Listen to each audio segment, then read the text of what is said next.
Mukhang desidido na ang isang network na paghiwalayin ng love team na kanilang ibinibuild up at ipareha sila sa iba.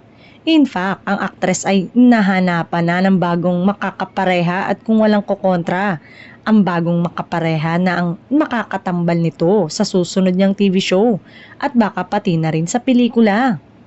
Pinag-look test na ng network ang aktres sa ibang aktor at nakitang malakas ang chemistry ng dalawa, kaya lang nalungkot ang ka-love team ng aktor nang malamang nag-look test na rin daw ito sa ibang aktres.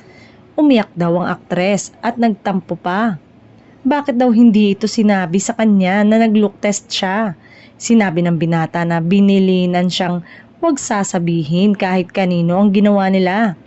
Sekreto ang look test at iilan lang nakakaalam. Kaya nakapagtataka na nalaman ng unang ka-love team ng aktor. Na-imagine na dalawang grupo ng fans ang mag-iingay at magrereklamo kapag itinuloy ng network ang plano na ipareha sa iba ang magka-love team.